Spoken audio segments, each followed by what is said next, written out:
Today I want to talk to you about leadership and how do we create the right kind of leaders in our organizations. Most organizations are in business to make a profit, so the major question then becomes, how exactly do we do that? Well, it's a fairly simple equation if you think about it. First of all, we have to provide high levels of service and customer satisfaction on a consistent basis. It means developing and delivering superior quality products and services. And of course, in order to do that, we've got to attract and retain the best and most talented people out there to be our employees. And what makes that happen, of course, is having superior managers and leaders. So there's no question that if we want to achieve our goal of making a profit, then we have to have leaders and managers who are capable of developing sustainable, high-performance work teams. But the question is, how do we do that? How do we have a management team who are as good at doing that as they should be? Because unfortunately, in the majority of cases, we appoint managers based on their technical expertise. They've exhibited some degree of ability in one particular area, and then we give them people responsibility and we don't help them and support them through that. So if you're going to provide sustainable high-performance work teams, you need three things. Firstly, we have to have people with the right levels of skills and ability. It's impossible to deliver that sustainable performance to your customers if your people are not good at what they're meant to be doing. But of course, just having the skills themselves are not enough. You have to be motivated and engaged to want to employ those skills effectively and those abilities effectively. And of course, the people that you need to be in the right places at the right time. They have to have the opportunity to use those skills and abilities effectively. So managers and leaders in your organizations need to know how to do this rather than fall back on the technical expertise that has often helped them to achieve their managerial level. So what is it that they need to do? Most organizations are focused very much on providing management skills, and these revolve around the old traditional methods of command and control, looking at management skills, planning, organizing, controlling, reporting. That's really not enough anymore. If we want to motivate and engage people, we need people who can embrace change, create a very strong view of the future, and bring people on that journey with them. So how do you take your people who've got technical skills and possibly some managerial skills and make them into leaders? What's happened in the past is we've done one of two things. We've either sent them away on traditional training courses, and these can be 2, 3, 4, 5, sometimes even 10-day workshops, to help them become leaders as opposed to managers. But I think most organizations, certainly most that we're dealing with, are seeing that this isn't really as effective as it could be. People embrace these ideas when they're on the workshops, but then when they come back to work for a variety of reasons, they never really are able to adopt these new skills. So there's another way, which is to take people through a more traditional academic program. You might take an MBA or something similar, but for a lot of people that just isn't available. It's incredibly expensive, and there are questions now as to whether you ever recoup that investment. And it's also very time-consuming. People who've got busy, demanding jobs and maybe busy, demanding family lives find it very hard to keep the academic schedule going. And sometimes they can be a little outdated and a little removed from the realities of the working world. They have a lot of academic models that make sense in the lecture room, but don't actually, or people find them not easy to apply when they get back to the workplace. So there needs to be a different way. And the reason that this is difficult to do is because we have to look at what we're trying to change. There are different things that we need to develop. Everybody has obviously a degree of intelligence, and that breaks down into 3 different areas: analytical intelligence, synthetic intelligence, creative intelligence. We all have our different personality traits and our ways that we like to do things. And of course, we've all developed our own values and beliefs and motivations over the years, depending on our upbringing. Other things that we need to look at when we're developing managers and leaders is obviously what we call the practical experience, which is intelligence and knowledge, where we can put people into jobs for a period of time and they develop this knowledge and this experience on the job. And of course, we can look at competences, the skills and behaviours. Now, some of these are easy to change. Anything above the line is relatively easy to change. Things below the line are much harder to change. You can change them, but you need to take a slightly different approach. And when we look at becoming a leader as opposed to becoming a manager, most of them are about your personality and your values. So it's very hard to expect someone, and perhaps unfair to expect someone, to go on a 2 or 3 day workshop and come back with a completely different value set, completely different personality, and a way of seeing the world. There needs to be a different approach. Now, at the core group, what we've decided to do, and have been doing very successfully for the last couple of years, is looking at a process of self-directed learning and personal tuition. How does that work? Well, we need to look at the learning process. Typically, when we really learn, what happens is we're exposed to some new knowledge, some new ideas, some new concepts. And then we need some time to think about this. Perhaps we need to talk about them with colleagues, we have to discuss them to see how relevant they are to our current environment. And then once we've chosen one or two things that we think are relevant to us, we try them. We put our toe in the water and we practice them to see how well they work. And what works, we embody and do more of. And what doesn't work, we modify and change. So what this self-directed learning process is designed to do is be more in line with the way that we really learn. So why come to a classroom and spend a lot of time and a lot of expense acquiring new knowledge? That's not the most effective way to do it these days. So there's a whole raft of online learning material that you can have access to give you those new ideas and new concepts. Then you meet with someone on a one-to-one basis or perhaps on a small group basis to discuss those concepts, to find out which ones you think are relevant to you and which ones will be able to help you in the workplace. And then you set some projects and some ideas and some goals and assignments to help you test those concepts in the real world workplace over time to see what is working and what is not working. So what are these online materials? We've partnered up with an organisation called Skillsoft, who have a product called the Leadership Advantage.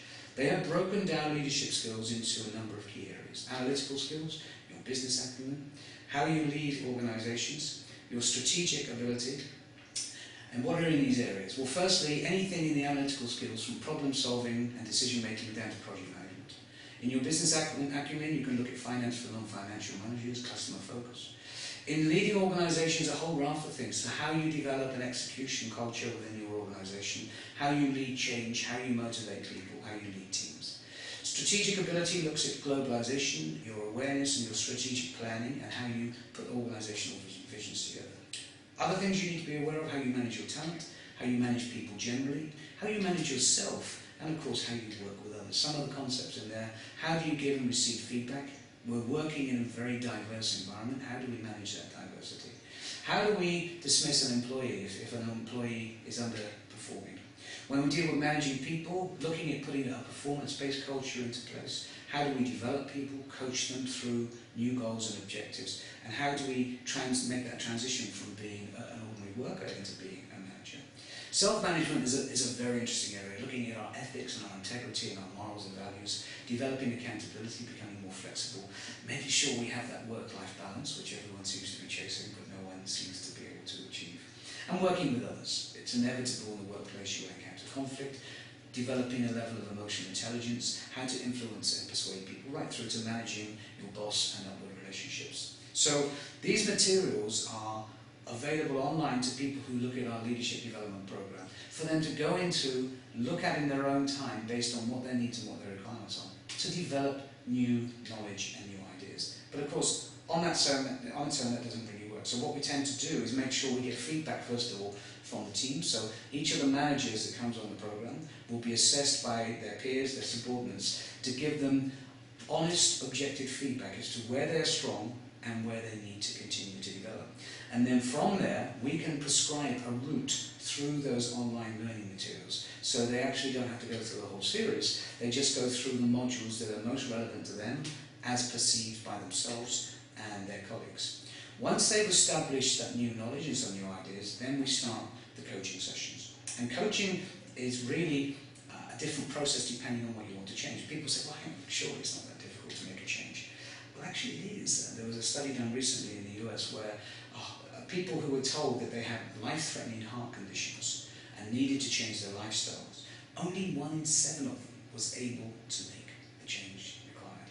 Now, there's a pretty significant motivation to make that change. Potentially you're going to die if you don't. And even then, people find it hard to make changes. So it's very important to understand that just having the desire to become a better manager, the desire to become a better leader, does not automatically lead to you becoming one. You will need support through that process. And it depends on the kind of changes that you're looking to make. We see 3 different types of changes that people want to make in a coaching process. Level 1 changes are where there is a specific situation or a specific problem that someone is encountering. Maybe a very difficult client they have to deal with, maybe a colleague who seems very moody and temperamental, and they just want some help and advice on how to get over that particular issue. Level 2 is where there are things that are more endemic at a category level. So I have problems with nervousness when I'm meeting people at a senior level. I have problems generally dealing with conflict. I don't seem to handle it very well. So these are not related to a specific incident, but they are areas that someone has identified needs to be worked on generally. And level 3, the most complex of all changes, are where you want to make a radical change to the way you do things. You alter the view of the world and you make a very different decision after the coaching than you did before. Now, depending on which type of coaching is required, there are different tools that you can use in the coaching arena. And coaching can be based on a continuum. And at one end we have what's called push strategies, where we try and solve the problem for the person, which may be helpful in the first instance, maybe for a specific type problem, but not for those global life-changing ones. Those are much more appropriate for us to use some pulling techniques to help them understand how to solve the problems themselves. So if you look at the continuum, at the push end you can be directive, you can tell people what you think is required of them, you can give them instructions, you can give them advice, you can offer guidance, and as we move up we become less push oriented and more pull oriented. So we get to the middle and we start giving feedback and making suggestions, asking questions to help raise people's awareness, summarising to make sure people stay on the point and focus on what they're looking at, paraphrasing what they've said to maybe alter their perception of it so they see it in a different way, ask them to spend time reflecting and thinking about how else they would do it differently, and listening to their ideas to try and understand. So coaching isn't a simple matter of sitting down and saying to someone, have you tried this, why don't you do that? That might be appropriate at the push end of the continuum, but not necessarily at the pull. It depends on what kind of change is required. Is it one of those specific levels 1, level 2 or level 3 type interventions? Once you've decided what kind of change you want to make, we can then work with your management team to try and understand how do we do that. Perhaps we have a group session, maybe there are some issues that are common to all of the managers, so one-to-one coaching isn't required. We offer online supports using tools like Google Plus with discussion boards and topics that we discuss, and then other things that we can send to people to keep them in the loop, some tweets, articles, websites that may help them change their thinking, all designed to work on changing them from having managerial skills or employee skills to true leadership skills. And of course we need to communicate as we go through the process. There are 3 parties involved: the leadership coach, who will be working with your team, the client and the individual person or small group of people that you will be working with, and then the organisation themselves. And there are different levels of confidentiality as to how the whole process is fed back. Obviously, in order to build trust and make sure that the coaching process is successful, the conversations between the leadership coach and the client are completely confidential. That information is not shared with anyone else, otherwise people are unlikely to open up and tell you what they really think and feel. But of course we do need to keep the organisation informed in terms of what were we trying to achieve, how well is the person trying, and how hard are they working to agree on these new objectives and make the changes. But none of that will be fed back without the individual client being informed of what is being said to the management. And of course it's not a one-way process. The client also needs to talk to the organisation, HR or whoever is sponsoring the coaching process, to let them know how well they think the whole process is going and whether it's been a worthwhile endeavour. So in this short presentation I just wanted to explain to you there is a way to make sure that your leaders are getting the best from your people. If you want to make the profits that your organisation is aiming to achieve, you must deliver superior products and services over a sustainable period of time, which means creating high-performance, sustainable work teams, which means having the leaders and managers in place who are able to get the best from the people